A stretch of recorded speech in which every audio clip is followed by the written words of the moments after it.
Jemi rikthyer në studio.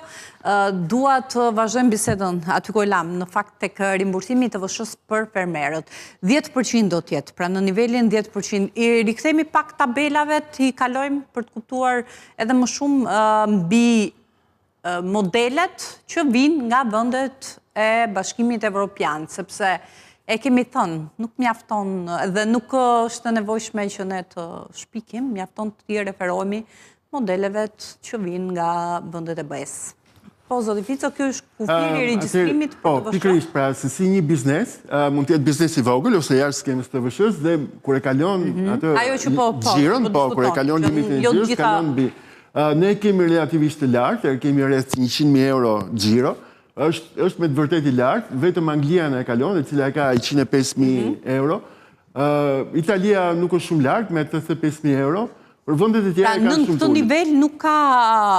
Deri në këtë nivel që është biznes i vogël, pra nuk e nevojë të lëshosh faturë me TVSH, nuk regjistrohesh në sistem, funksionon, si me thënë, i lirshëm në bazë të asaj skemës që pam pak më parë si subjekt jo TVSH.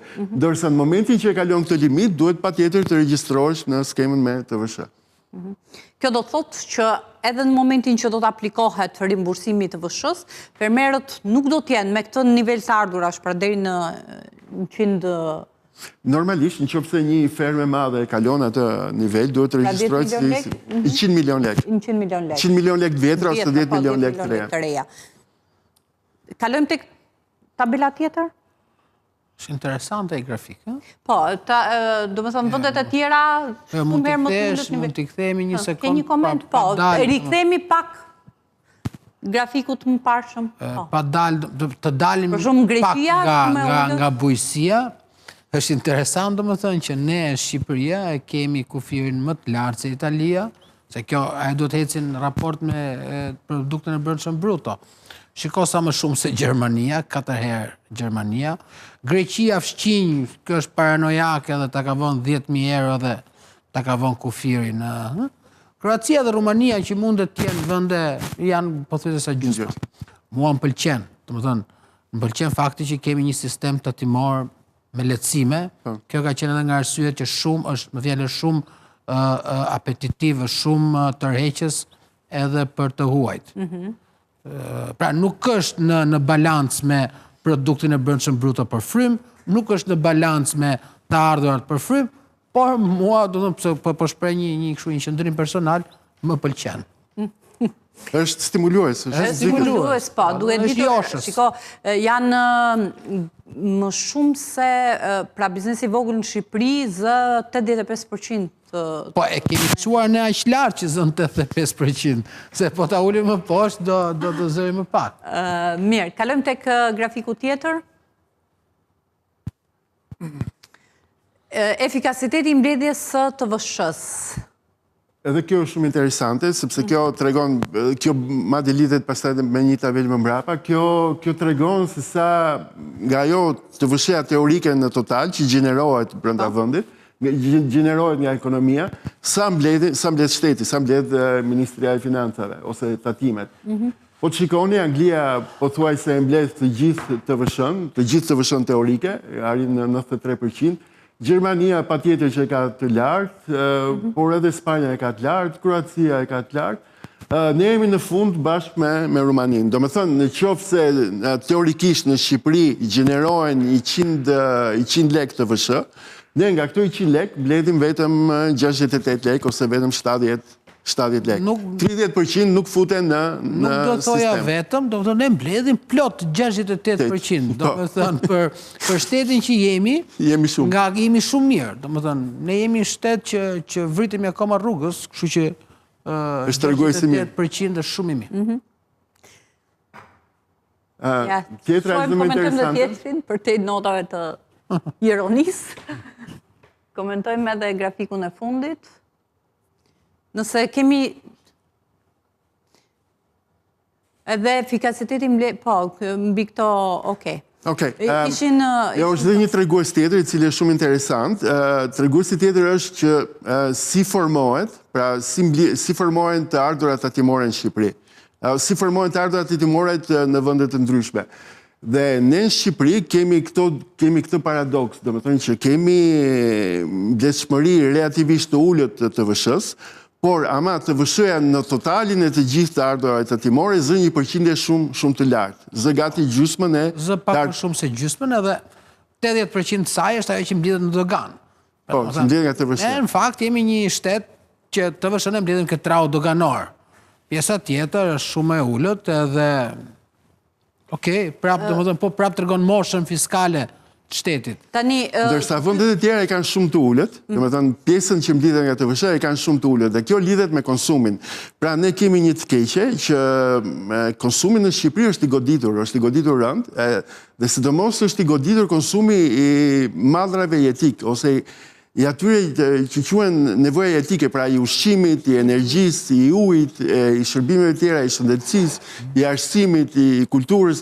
Pra gjitha këto që në vënde, pothuajse në gjithë Europën, janë të reduktuara. Në disa vënde mund të jetë dhe zero, për shumë në Angli ushqimi është zero. Në Angli energjia elektrike është me 6%, në shumë vëndet e Europës... Turqia ka 1% gjithë ushqimin. Ujnë nuk paguan, në asë një vënd nuk e paguan ujnë me TVSH 20%. Gjithashtu kulturën, pra të shkosh në kinema, ose të shkosh në teatr, ose të blesh një libër, nuk paguan TVSH me 20%. Sistemin arsimor, do më thëmë përgjithsisht prapë paguan më lirë se sa 20%. Dërsa ne i taksojmë, të gjithë këto i taksojmë me 20%. Dhe TVSH-ja është një taks e keqe, sepse është një taks mbi konsumin. Por është taks e keqe në atë që më shumë e paguajnë të varfrit se sa të pasurit. Sepse të varfrit shpenzojnë çdo para, nuk kanë kursime. Çdo para që kanë e kursejnë. Prandaj, se me thënë, në gjithë kjo barë tatimore në Shqipëri, të gjitha këto para që mblidhen nga taksat, në Shqipëri mblidhen nga të varfrit. Dhe mblidhen shumë pak nga të pasurit, në ndryshim nga vëndet e tjera. Në rastet do më lejosh ta elaboroj pak më shumë atë që thatë, a priori jam dakord me gjithë shka që thatë. Takse keqe, të më dhënë, po është kushtetuse, unë do propozoja ta shpallim antikustetuse farë, të më dhënë, nga në ekonomike doktrinale, ajo godet konsumin, po godet edhe rotacionin e madhërve në ekonomi, godet edhe shpejtësinë me të cilën lëvizin madhët në ekonomi.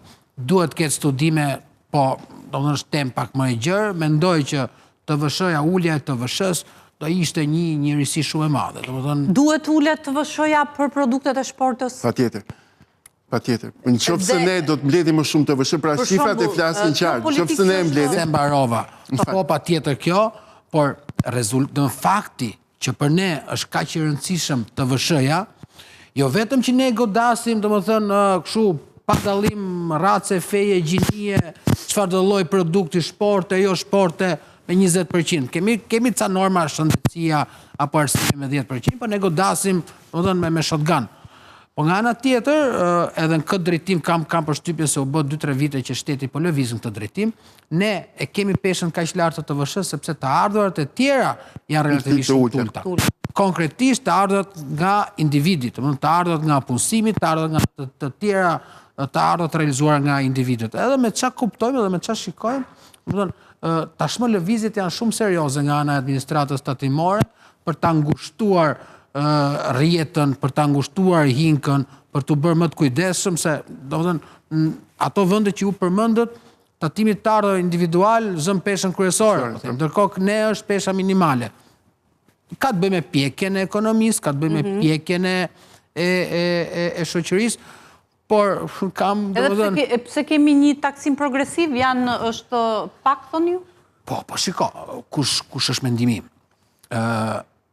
Ne taksimin e kemi progresiv dhe taksimi punës, apo taksimi të ardhurat të individit, shkon deri në 23%, është gati 1/4. Po, për pagat mbi 200.000. Por ne kemi vimangut, asaj, do të sa i takon identifikimit të individit me taksamblesin, me shtetin. Do më thënë, pakti social midis atij që paguan taksat dhe atij që i merr këto taksa për të ofruar malla dhe shërbime, për të ofruar shërbime për qytetarët, për nënshtetasit, vjen mangu. Do më thënë, përsa edhe kjo, mendoj unë, gjykoj unë, përsa kohë ne nuk do dim që ti administrojmë siç duhet taksat dhe tatimet, e kanë fjalën për korrupsionin atë të madhin, jo atë të voglin, përsa kohë qytetari nuk do e kuptoj që kjo gjë që unë paguaj më shkon me të vërtet në shkollë, rrugë, spital, apo ku ta di unë, ne do e kemi gjithmonë të vështirë për t'i marrë 1/4 e të ardhurës një të punësuari me pak të lartë, që është edhe kualifikuar, është edhe shkolluar. Ai me siguri do tentoj të ta shmangi, për sa kohë shikon me sy të lirë, po themi humbjen e taksës. Nuk është vetëm, është një arsye, por jo e vetmja. Çfarë do të sillte ulja e TVSH-s për produktet e shportës dhe rimbursimi, duke qenë se ne nuk e dim nëse qeveria do të ulë TVSH-n për produktet e shportës në momentin e blerjes, pra që reflektohet menjëherë tek xhepat e secilit prej nesh. Por rimbursimi i TVSH-s për fermerët do ta bërë në lëvizje këtë zinxhirin për të arritur në një vlerë më të ulët produkti tek konsumatori final? Rimbursimi të vështës, jo domosdoshmërisht do ta ulë çmimin, por të paktën unë besoj që s'pari do ta mbajë çmimin konstant. Ose dhe do fuqizoj fermerin. Po, do të fuqizoj fermerin, do të rrisi interesin për investime, sepse fermeri të ngelet më shumë para, fermeri nuk ka para për të investuar. Dhe duhet investosh, pra, tani me ndryshimet klimatike, pra, me më shumë thatësi, temperatura më të larta, kërkohen më shumë investime, pra, për ujin, për mekanizimin, për gjithë. Mungon fuqia punëtore, dhe fuqia punëtore duhet zëvendësuar me mekanizim.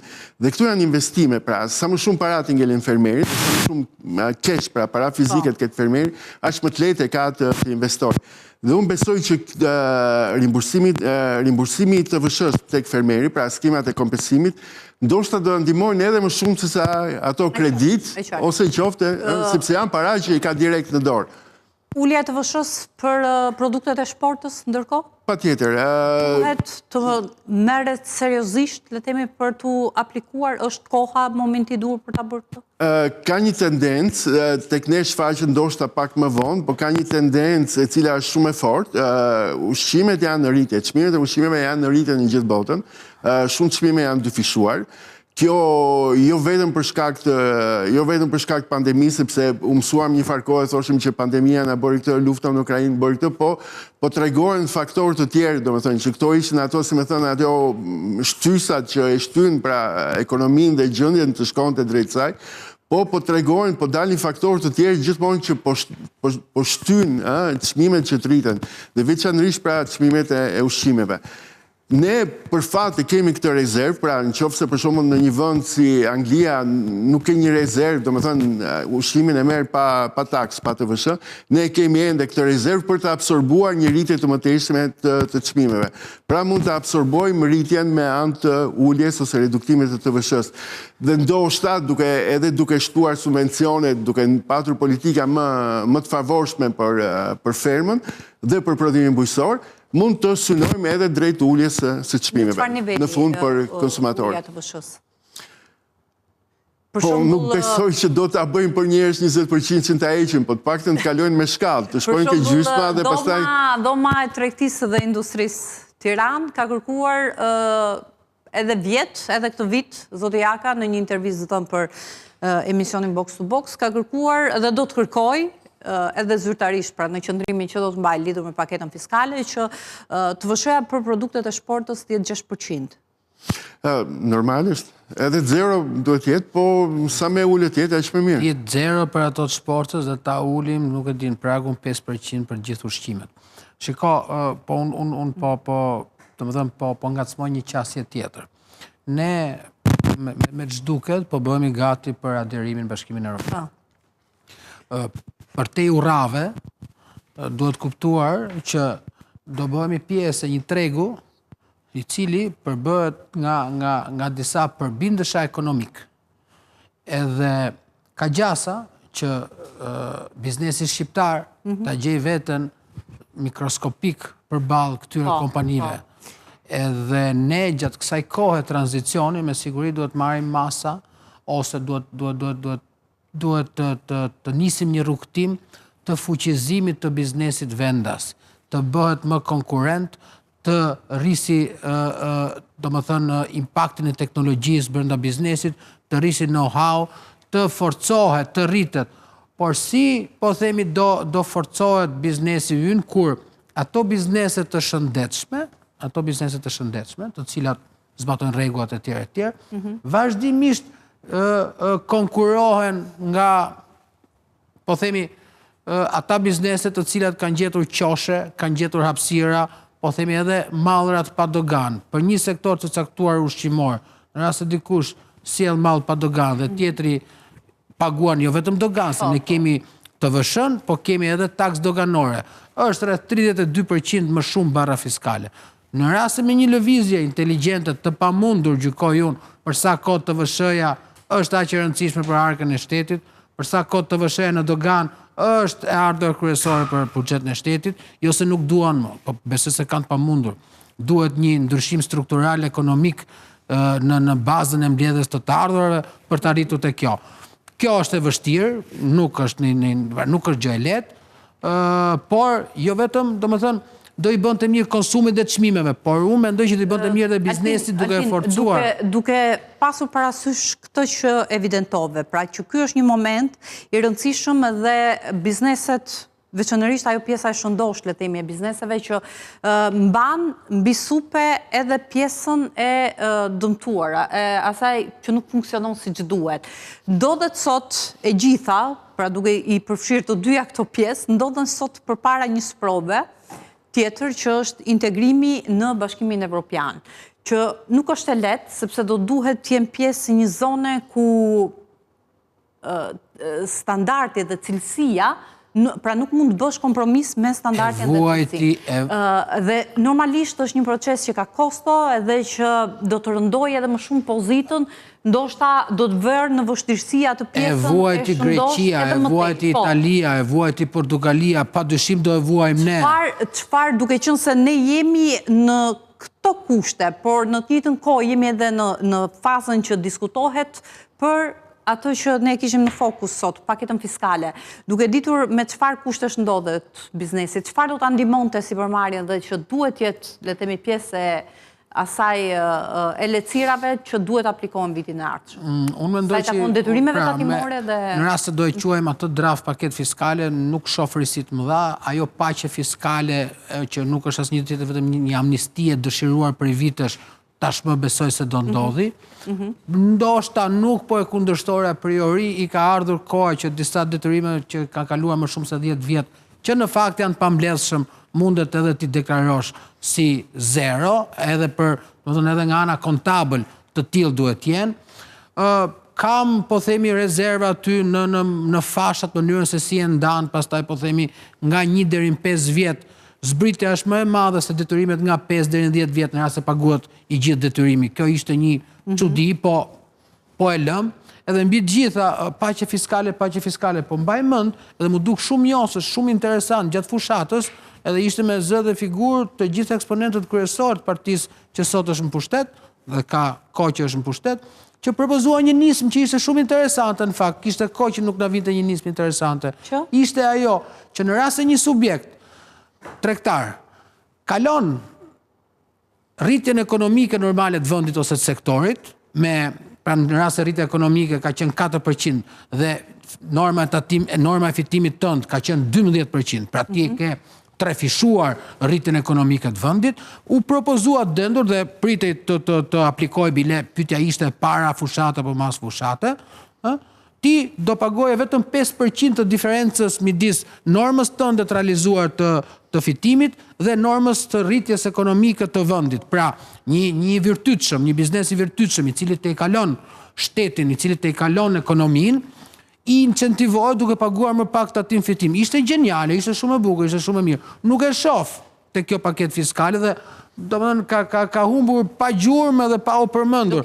Tani, po duam të jemi serioz dhe po duam të kemi një... Sa biznese mund të jenë në këto kushte? Po ka, domethënë ka shumë... Për impaktin që të kishte?